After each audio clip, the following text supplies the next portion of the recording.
We're here to basically discuss everything Arteta's been saying ahead of the Leicester game. Obviously, he spoke after that Europa League game, the 2-1 win at Rapid Vienna, which don't know about you guys. I was relieved to win, I mean, all this talk before the Europa League games of, it's just the group stage, doesn't really matter. And then when it comes to it, suddenly you feel the pressure and you want to win. And that's the competitive nature in all of us. And I'm glad he put out a strong 11 because, in hindsight, we needed it. I mean, I was thinking about maybe rotating, seeing players like Willock play or Smith Rowe start or whatever. But no, credit to him, he rotated in the right areas and got us the win and actually made the changes when he brought on Bellerin and he brought on Aubameyang. That made a difference. I mean, Aubameyang was sort of a bit of an obvious substitution, but to bring on Bellerin and give us some more potency down the right-hand side, I thought worked brilliantly, and that's where we got our winning goal. So, yeah, look, let's talk about some of these quotes. And guys, do send comments in because we're going to basically be talking about our starting 11 or potential starting 11.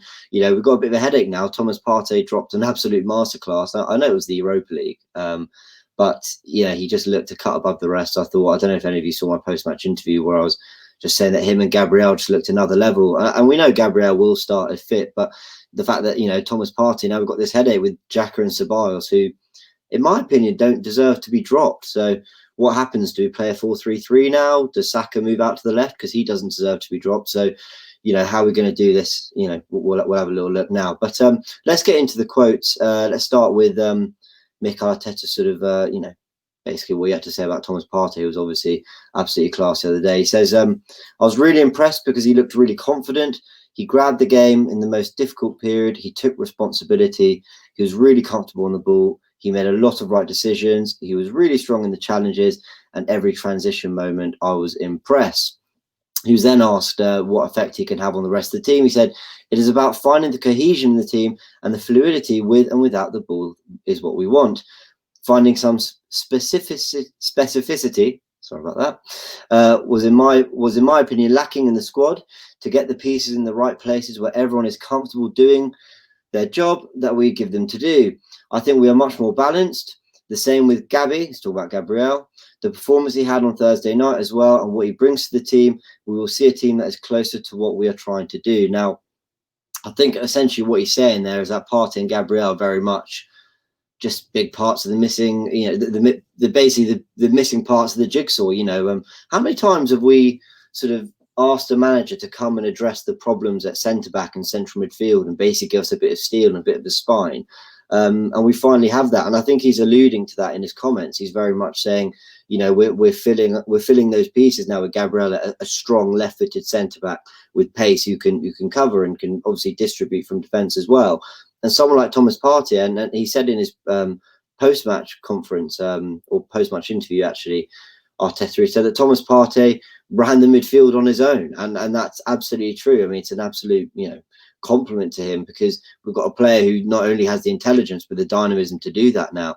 So, really, what's the word? Just complimentary quotes there about Thomas Partey and Gabriel and the impact they can have. There's more on Gabriel, but let's take a few of your comments here.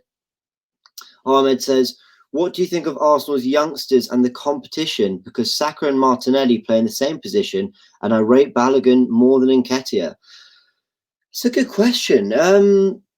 Well, I think it's great that we've got youngsters who are developing. I think it's been a while since we've had quite as many youngsters as this in the squad who are sort of, able to come in and do a job. And, Saka and Martinelli, especially Martinelli for his injury, they were more than doing a job. They were, coming in and improving the first 11 and giving us a different dimension. I mean, Saka looks like our best, most creative outlet, which, what a compliment for an 18, 19-year-old who, only last season, no one really knew how much game time he'd get, and he became a key cog. So I think it's great. I also think it's great to have competition from younger players because I think with younger players, they will accept not playing every game. They'll accept being eased in or playing more Europa and Carabao Cup games. Obviously, Saka's playing in most of our, important big games, but I think it just allows you, when Nelson's asked to play in the under-23, so there's no place on the bench, I think he'll accept that. I think he'll be okay with it. He just wants to play and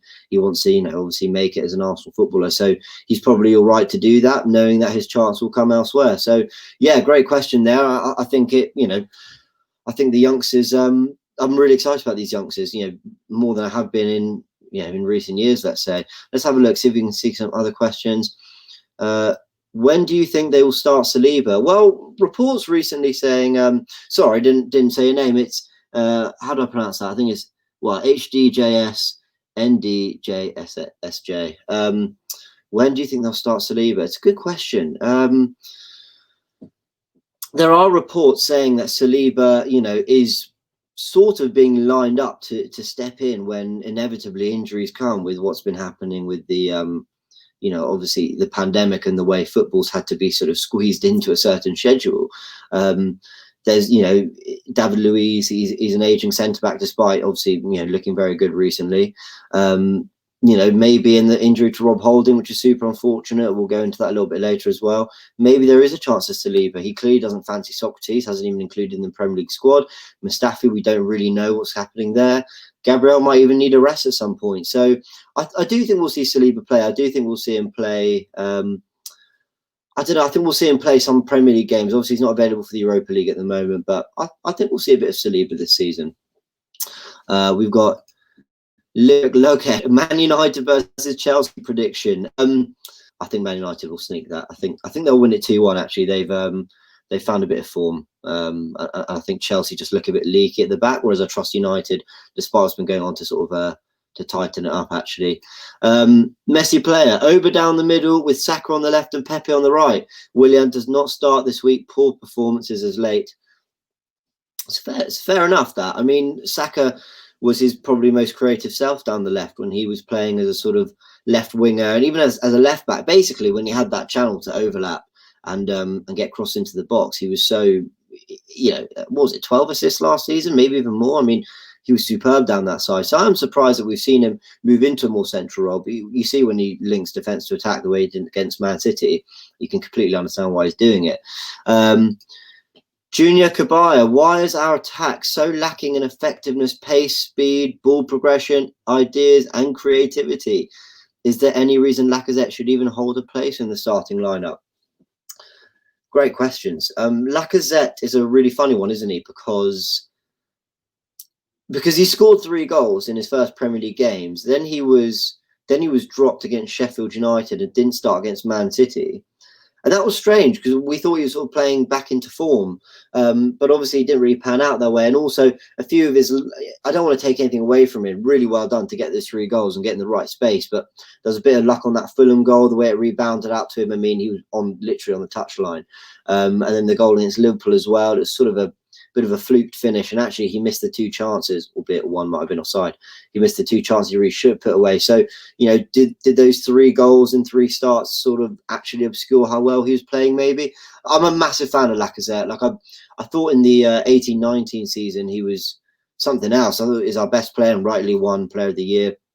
I do understand why calls for him to basically be benched are quite loud right now, and I do get that. I also get why he hasn't been starting in the league, especially in the Sheffield and the Man City game. But why is our attack lacking in effectiveness, pace, all that? I just think I understand why people are worrying about this a little bit, but I think Arteta's come in. He's just spent these 12 months trying to work us out defensively, and credit to him. I think it's worked. I don't feel scared. I don't feel scared about a battering or an unnecessary defeat. I think at worst we might draw a game because we're not looking maybe as sharp in the final third, but our defence looks really strong at the moment. Having said that, I think Man City are going to cause us all sorts of problems. Not Man City. I think Leicester City are going to cause us all sorts of problems, especially if Vardy starts. But thanks for your comments, guys. Keep them coming, and do send your 11s in because I want to know what you guys think we should start. We've got one here, which I'll bring up in a second. But in the meantime, let's look at some more of these quotes. He talked about Gabriel. What did he say? He said, we saw qualities in him that is exactly what we wanted, but then you move him from France to here at an early age without talking the language to adapt to a new way of playing as well, and he has done it really quickly and is showing a great mentality as well, because we threw him in against Fulham after 3 or 4 training sessions and you could see the performance he had there. I mean, the fact that he mentions great mentality makes me so happy, because it was a cliche I felt was overused at times in the media or amongst fans, this idea that Arsenal were weak mentally and physically. But the fact that, I don't think you can really say that about our players anymore. Or you certainly can't since Mikel Arteta arrived. And the fact that we're saying that about Gabriel is, I love that you're saying that. I love that we're using these words to describe certain players. Same with Thomas Partey. And he has shown great mentality. He's only 22 years old. People forget that. And he's come in. He's looked brilliant. We leaked 3 goals in the league against Liverpool, and he wasn't in the back 4. Oh, back 5, back 3, whatever it is. And I think Arteta's learned from that mistake now. I don't think we'll see Gabriel dropped anytime soon. He's looked class, but, in his distribution as well, composure on the ball. He's dealt with it brilliantly. And if it's true that he doesn't speak the language, isn't speak English much at the moment, which it would make sense. Even more credit to him because he's having to really adapt to the league, to a new culture, a new language, and he's doing this during pandemic times where everything's all up in the air. So, Gabriel's been superb. I mean, I'd give him a 10 for his start, not just for the performances, but for everything around it. Massive credit to him. We're really lucky to have him, and we're strengthening that spine. Al Simmons says, I'd say against the stronger teams, Arteta should play a 4-3-3 with Xhaka at DM, with Partey and Ceballos either side of him, and a 4-2-3-1 against the weaker sides with Willian at 10. What do you think, Al? That is exactly what I would do. I couldn't agree with you more. I don't even think you necessarily have to adapt to the weaker teams by going to a 4-3-3, but I get it. Willian in the 10, just to, I think a midfield too, especially with Partey being as dynamic as he is, you could have a natural number 10 like Willian. Maybe Smith Rowe comes in, maybe Willock, whoever it might be, maybe Saka. But no, I agree with that. I would love to see that. I think it's time also we get our wing backs bombing on. Tierney and Bellerin, I know they've done a brilliant job. Well, Tierney has done a brilliant job defensively of late. Struggled against Man City, but he's basically slotted into that left centre-back role over the last few months since Project Restart and looked really good.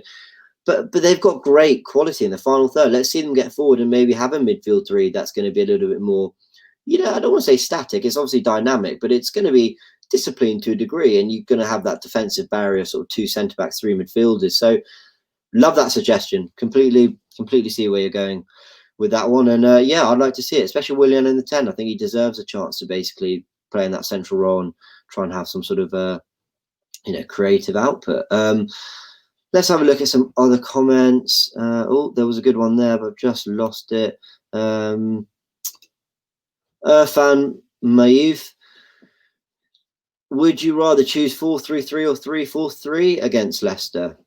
4-3-3 for me. I think we've got to have a go. I understand. You'll see in my stats preview show I did with Cecil, that's just come out, I'll check that out, that I basically said I don't think this is the game where we're going to see Arsenal suddenly be, going mad down the flanks with our wing-backs getting forward and having a 3-man midfield and basically peppering the Leicester goal. I don't think this is a game we're going to see that, simply because Leicester are a good side and they offer so much on the counter-attack, especially in the space that they try and exploit with Jamie Vardy and players like Iosi Perez and Barnes who pick up the ball in those sort of half space in front of the back 4, and they're trying to feed whether it's Iheanacho or Vardy, or they're overlapping fullback. So I don't think this is the game where we're suddenly going to go away from our good defensive structure simply because Leicester offer too much going forward.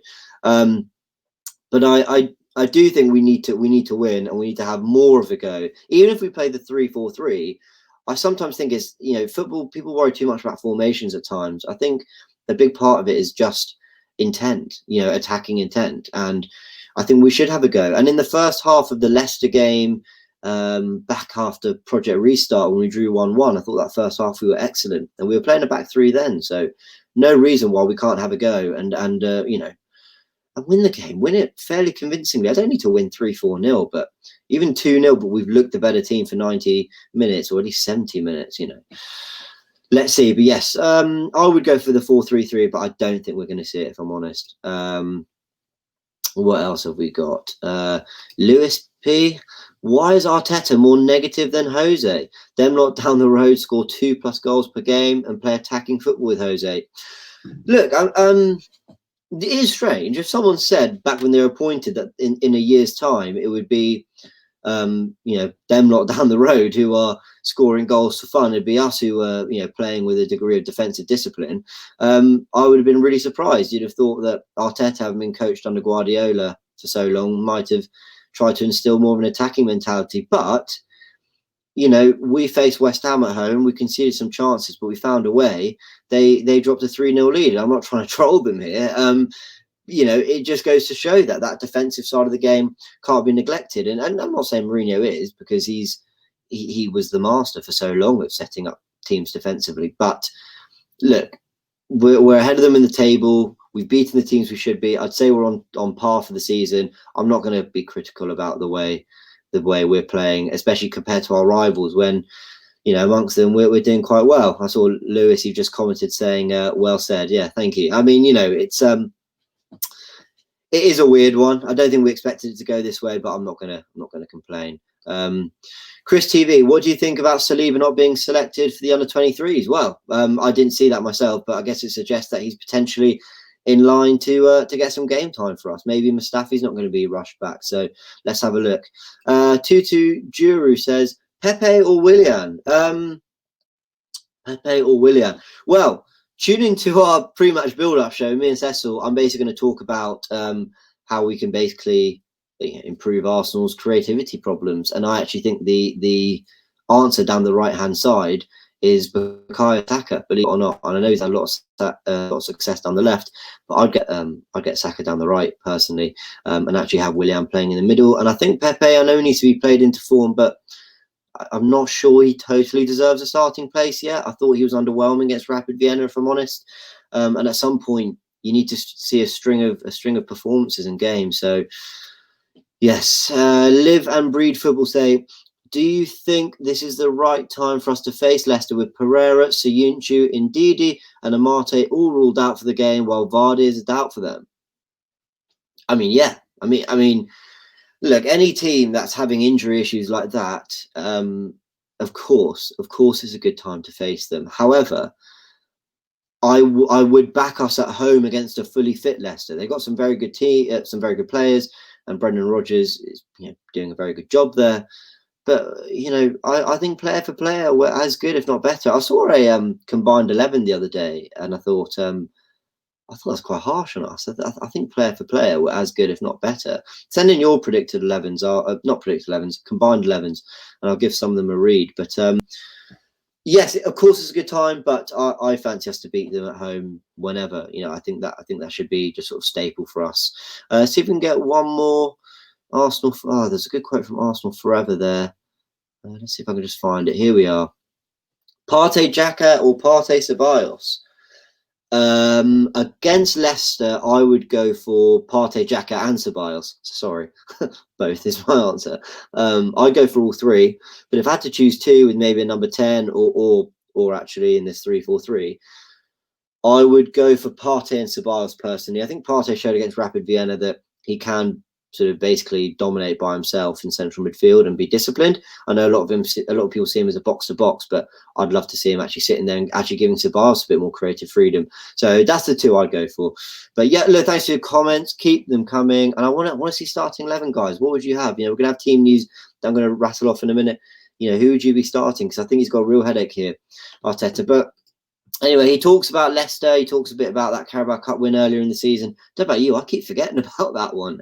Simply because the Carabao Cup was just sort of thrusted in at the beginning of the season, and people were just sort of getting through it before we went into all the European football. But here's what he said about Leicester's start to the season. He said, they're a really difficult team. I think Brendan and his team have done a great job. They dramatically changed the philosophy and the way of playing since they arrived, and I think they had an incredible season last season. This season, ups and downs, like almost every team in the Premier League, and some incredible results, like when they played against City. They can adapt and play different ways, and sometimes they are really dominant. Sometimes they can defend with a low block, but overall, they're a really, really good team. I think he's right. I think there's one thing about Leicester. Yes, they like to play football and play out the back and, you know, dominate to a degree. They do have another way, which is sitting back and on the counter. They proved they can do it. When they went and beat Manchester City 5-2, that was funny because a lot of people praised them for having a go. I didn't actually feel they really did have a go. I thought they didn't really do anything too dissimilar to what we did, only I thought they were just much better in the final third when they got there. And obviously 3 penalties and a wonder goal, you know, that's, I'm not saying that skews the sort of the results of what happened, but it's gonna help sort of add a few to the scoreline, isn't it? But they were very good then.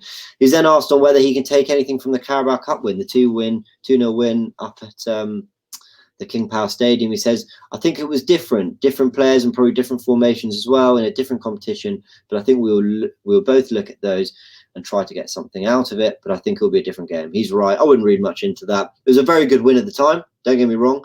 Really good to go there and get that win and get through to the next round and then beat Liverpool. I mean, great Carabao Cup run so far. If we can beat City, then we absolutely are worth our place in that semi-final.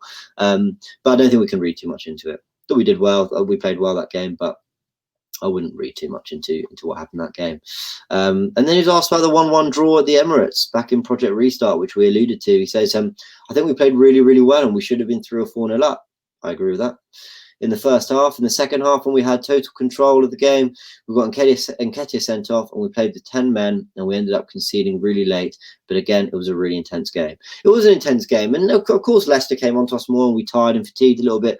But I thought we were fantastic in that game. I really do. I thought we deserved it. And I came away. That was one of those games where, you know, when people say, I want to see performance over result. That was one of those games where I was gutted we didn't win, but I was gutted for the team rather than being disappointed. I wasn't disappointing in any way. I thought we played well. I thought the Nketiah red was deserved, but they should have really had a red card as well. So it's one of those things that didn't go for us that day.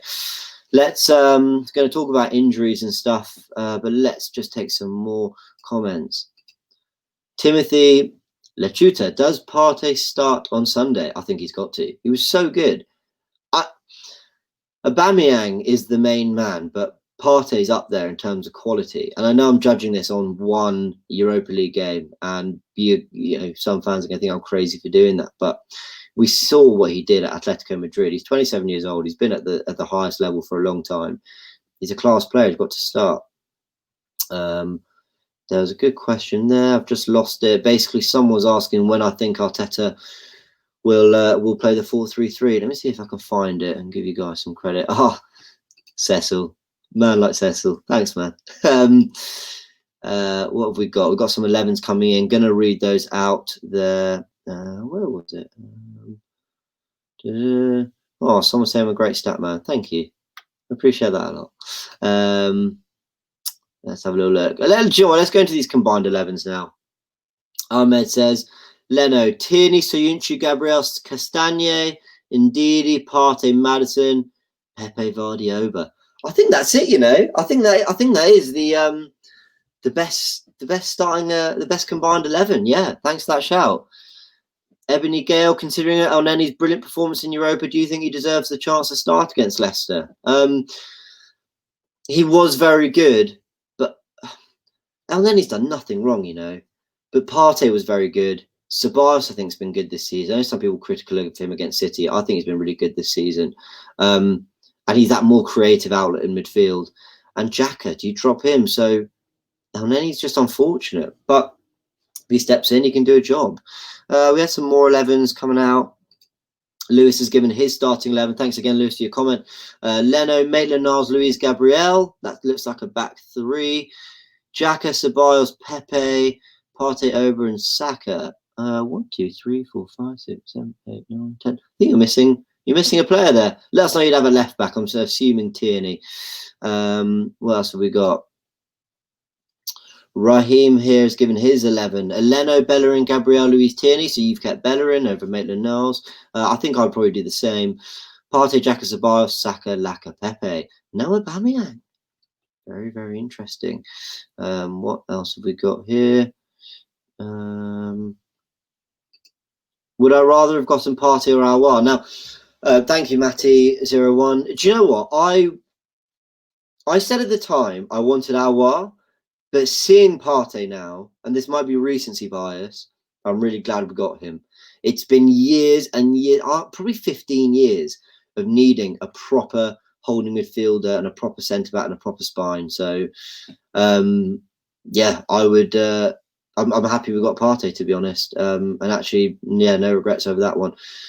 James Mardle says, Schmeichel, Pereira, Soyuncu, Evans, Tierney. Wow, no Gabriel. And no Leno. Okay. Fair enough. Fair enough. I mean, Evans and Schmeichel are good players as well. Definitely run them close. Partey, Maddison, Tielemans. Yeah, good shout, Tielemans. What a player. Vardy, Aubameyang, Willian. I think I can get on board with all of those, but Vardy and Aubameyang. So is that two up top with Willian in behind? Maybe I could see that. Yeah, but I think otherwise you're sacrificing. Is that Aubameyang on the left? Maybe. I think Aubameyang and Vardy sort of give you the same thing. Oh, real Sam. I hope Arsenal loses every game now until the owners are changed. That's a bit harsh. You should never. I don't know if you're an Arsenal fan. I assume maybe you are. You shouldn't want. They should never want the team to lose. And I actually think the owners have backed Arteta to a degree. So yes, right. What else have we got here? Numer Ishtiak says my team is Leno, Gabriel, Luis, Tierney. I think that might be a back three. Bellerin, Xhaka, Partey, Ceballos. No, I'm wrong. That's a back four. Xhaka, Partey, Ceballos in midfield. Pepe, Saka and Oba. Yeah, great team. Would love to see that as well. Mystic Moose, score predictions. Oh, I hate giving score predictions, but I don't think it's going to be easy, and I don't think we're going to walk it. I think we'll win 1-0. I'm going to go 1-0. I think we'll nick a goal. I think we'll defend quite well. So let's go into Arteta's final quotes and team news on the return of long-term injuries and welcoming the selection headaches, which obviously he's got now. He says, yes, we have a big squad. I think most of the teams do have this season, because I think we have to bear in mind that with coronavirus situation, that things can change really quickly and you have to be able to have the numbers to compete in different competitions. Absolutely right. I mean, the amount of games we've had so far, and 6 of our 8 games have been away from home. So only 2 at home. You need players fresh. You need to be able to rotate. He then says, with the Premier League rules allowing you to just take 18 players, it's a headache and it hurts all the time to leave 4 or 5 players out of the squad. So we have to try and manage that as good as we can. Yeah, of course. I mean, obviously it benefits clubs with big squads to have 9 on the bench like we did at Project Restart rather than 7, and having 5 subs instead of 3. But I don't think it would have been fair to have that many for this whole campaign. Team news. Let's go into it. Danny Ceballos, he had left ankle, slight ankle bruising, but he's now back in full training, available for selection. Just excellent to hear. I'm such a big Danny Ceballos fan. I think he gives us something else. I think the way our system's been at the moment, he's actually been quite disciplined with Xhaka. I think now with Partey, I think we can start to see him get further forward. I watched him a lot of the Spain under-21s, and he very much was that flair / number 10 player, someone who was really the creative outlet from central midfield. So hopefully he can do the same again. Hopefully we can give him that bit of freedom. We don't have to worry about, basically forcing a number 10 in there like Willian or Smith Rowe, who can obviously do a job. But yeah, we'll see. I mean, maybe Ceballos can be that creative outlet with Partey and Xhaka. It's definitely what I want to see. Some bad news here. Rob Holding, that right hamstring injury. We've spoken about it before. He had that in the warm-up against Man City. Likely to be out of action for 3 weeks. So yeah, Holding, wish you all the best. And hopefully a speedy recovery, because he was looking good. And, I remember at one point they were saying that he was on his way to Newcastle or looking for a potential loan move. And Arteta kept him back. So, that's what we want to hear. The amount of players who have changed Arteta's mind about them. Holding, Maitland-Niles, Ceballos at one point wasn't in favour. Xhaka, the thing with the fans, played Lacazette into form, during Project Restart. So, yeah, it's great to see that Rob Holding managed to do that too. Shame about the injury. Hopefully he'll be back soon. It's nothing too serious. And Willian, right calf, a slight calf issue. I don't really know what that means. Bit tight, is it? I don't really know. Anyway, being assessed ahead of Sunday. So the club not giving too much away with that. They clearly just don't know about Willian yet. It might be something that they'll know later tonight or maybe even on the day. But I hope he is fit. I think Willian does give us something else. And I know he's not been at his best since the Fulham game, but I do think there's more to come from him. Let's just take a final few comments. We've been going in half an hour here. But guys, thank you for tuning in. It's been, I love talking about this kind of stuff. It's interesting finding out what the fans want, what the fans think. So keep them coming. Coach Enku, Panda Fitness, says, Mustafi and Gabriel. Yeah, why not? I mean, Mustafi looked really good with Mikel Arteta before his injury. It was so unfortunate. So yeah, I'd love to see that, to be honest. But I don't think David Luiz deserves to be dropped either. What else we've got? Thoughts on Smith Rowe? That's coming from Jeff. I like Smith Rowe. I thought he did thought he did really, really, really well at Huddersfield, and deserves his chance at some point. I think that will come in the Europa League. Rudy, we've got another combined 11, it looks like here. Leno, Maitland-Niles, Tierney, Gabriel, Evans. Okay, Evans over Soyuncu. Partey and Didi, Maddison, Oba, Pepe, Harvey Barnes. Harvey Barnes deserves a shout. What a great player. He's looking in really good form. Let's see if we can get one more comment in to round it off. Mystic Moose. Hi, James. Do you know what's happening to Saliba? Don't know anything myself. Only what I've been reading. And it looks like he's just being settled in. 19 years old. There's a pandemic going on, so tough to sort of settle in. I think, don't want to say for sure, but it sounds like there's been some sort of family issues at home. So obviously wishing him all the best with that, if that is true. And, it's just taking time. He's a young guy, but, I like this. I like that he's being, we're not depending on him. He's not having to do what Gabriel's essentially done so well. He's got a few more years and a few more experience. So, I think he'll get his chance. Let's get one more. Sandro Abba. I really like the 4-4-2 formation with Aubameyang and Lacazette up front. Do you know what? They formed a bit of a good partnership when Emery played that 3-5-2 with sort of Ozil in behind. They looked really good. Oba scoring goals, and Lacazette was man of the match. Most games he looked brilliant. So why not? I don't love the 4-4-2. I personally think it's a bit outdated. I don't think it suits the midfielders or the players we've got, because I don't think we've got the real out-and-out wingers to do it. I know Nelson, Saka, Pepe, they could do it, but I quite like them in that final third in a front three. But yeah, definitely want to mention. So, guys, thank you so much for tuning in. It's been fun. I mean, I like hearing what Arteta has to say. I always think Arteta's funny. He doesn't give too much away.